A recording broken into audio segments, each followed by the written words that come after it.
Hello friends, आपका स्वागत है हमारे YouTube channel what's and info पर।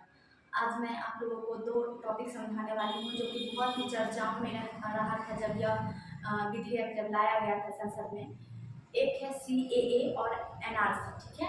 दोनों में मैं अभी इस वीडियो के अंदर दोनों में डिफरेंस और दोनों में क्या बदलाव किए गए थे जिसके कारण इतने प्रदर्शन किए गए, धरना किए गए, उसके बारे में आज चलिए डिटेल से समझते हैं। सबसे पहले यहाँ पर देखिए मैंने कुछ लिखा है CAA, ठीक है। CAA का सबसे पहले फुल फॉर्म जान लेते हैं, सिटीजनशिप अमेंडमेंट एक्ट 2019, ठीक है। हिंदी में कहते हैं नागरिकता संशोधन अधिनियम, ठीक है। यह 2019 में ये विधेयक लाया गया था।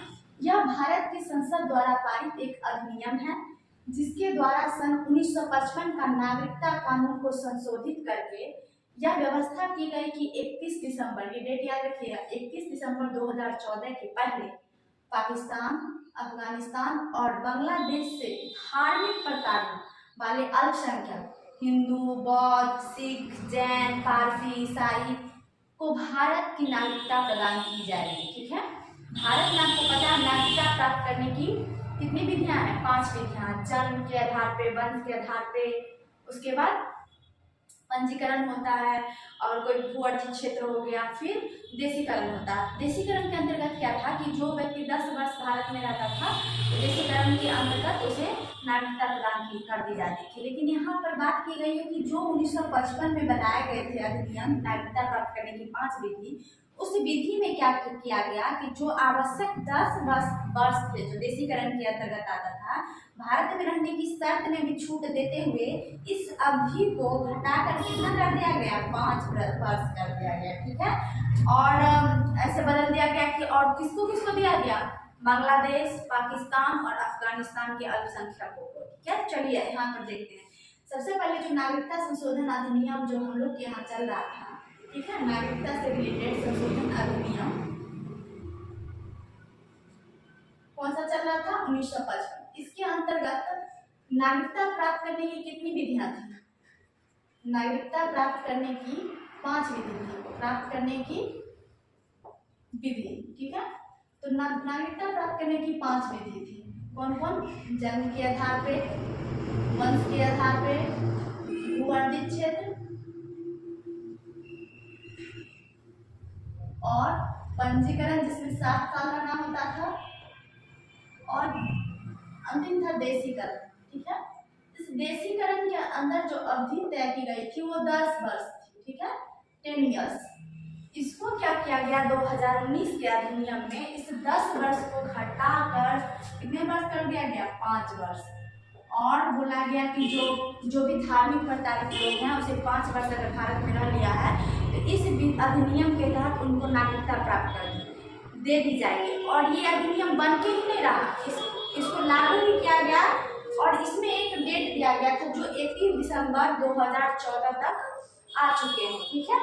अब इसमें क्या किया गया कि 20 दिसंबर, ठीक है, 20 दिसंबर 2019 को पाकिस्तान के 7 शरणार्थी थे, ठीक है। कितने थे? 7। पाकिस्तान के 7 शरणार्थियों को नागरिकता दे दी गई, ठीक है।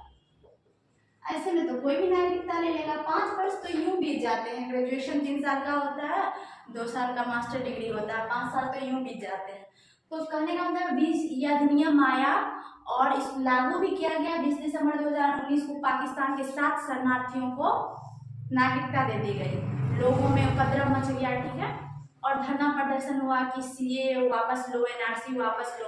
तो हम लोग आज यही टॉपिक समझने वाले हैं कि CAA क्या है और NRC क्या है। आई होप आप लोग CAA समझ गए होंगे। CAA का फुल फॉर्म होता है सिटीजनशिप अमेंडमेंट एक्ट। सबसे पहले यह कब लाया गया था? 2019। किसके जगह पे किसमें संशोधन करना था? तो जो नागरिकता संशोधन अधिनियम 1955 से चला आ रहा था उसमें जो नागरिकता प्राप्त करने की विधि थी देशीकरण, उसमें 10 वर्ष को घटा के 5 वर्ष कर दिया गया। और जो शरणार्थी थे बांग्लादेश, अफगानिस्तान और पाकिस्तान, जो धार्मिक प्रताड़ित लोग थे, जो कितने डेट याद रखिएगा, 31 दिसंबर जो 2014 के पहले भारत में आए हुए थे, तो उनको छूट देते हुए नागरिकता प्रदान कर दी गई, ठीक है, चलिए अब हम लोग समझते हैं एनआरसी क्या है। ठीक है, अब हम लोग एनआरसी के बारे में देखते हैं। ठीक है, हम लोग ने सीएए समझ लिया, सिटीजनशिप अमेंडमेंट एक्ट, जो कि 2019 में लाया गया था। अब देखते हैं एनआरसी। सबसे पहले एनआरसी का जो फुल फॉर्म होता है नेशनल रजिस्टर ऑफ सिटीजन्स।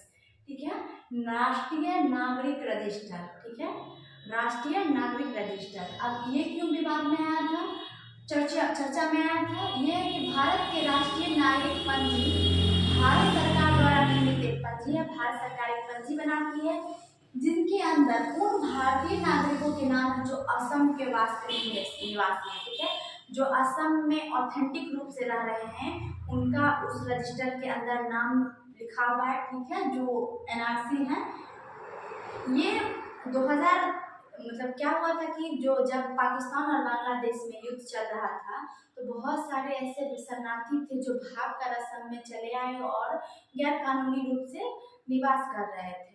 तो सुप्रीम कोर्ट ने 2013 में आदेश दिया था कि एनआरसी लाइए। ठीक है, एनआरसी में क्या था कि एक रजिस्टर में नाम लिखा हुआ था जो वहाँ असम में रह रहे थे, और जो नहीं रह रहे थे, जो अवैध रूप से आए थे, तो दोनों में डिफरेंस पता चल जाता है। ठीक है, कि कौन अवैध रूप से रह रहे हैं। तो 24 उसमें क्या छूट दी गई कि जो 24 मार्च 1971 से पहले, मतलब बांग्लादेश बनने से पहले, ठीक है, अगर असम में आके रह रहे हैं तो उनको इस तरह नागरिकता प्रदान कर दी जाएगी।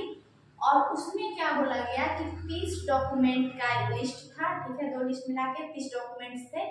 उस 30 डॉक्यूमेंट्स में बोला गया आपके पास कम से कम एक डॉक्यूमेंट होना चाहिए। ठीक है, कि आप यहाँ के नागरिक हो। ठीक है, और एक डॉक्यूमेंट भी नहीं है, बाई चांस कोई बोलेगा मेरे पास एक भी डॉक्यूमेंट नहीं है 30 डॉक्यूमेंट में, तो उन्हें 4 महीने का समय दिया जाएगा कि आप कोई भी डॉक्यूमेंट पेश करो। अब बताओ 4 महीने में भी उसने एक भी डॉक्यूमेंट पेश नहीं किया तो फिर उसे डिस्ट्रिक्ट कोर्ट जाना होगा।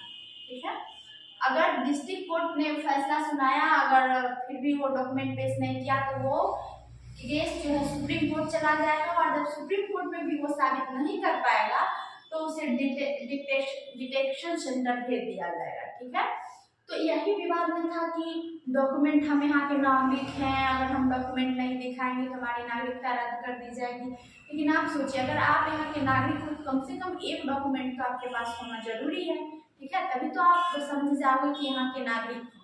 आई होप आप एनआरसी समझ गए होंगे। और सीए दोनों में क्या डिफरेंस है, इसमें दिया गया था कि 31 दिसंबर 2014 तक जो बांग्लादेश, पाकिस्तान, अफगानिस्तान के अल्पसंख्यक हैं, प्रताड़ित हैं, उन्हें नागरिकता प्रदान करने में छूट दी जाएगी। और जो ये एनआरसी है इसमें बोला गया था जो स्पेशली बांग्लादेश से आए हुए लोग हैं, बांग्लादेश और पाकिस्तान से 24 मार्च 1971 से पहले आ गए हैं, उनको नागरिकता प्रदान कर दी जाएगी।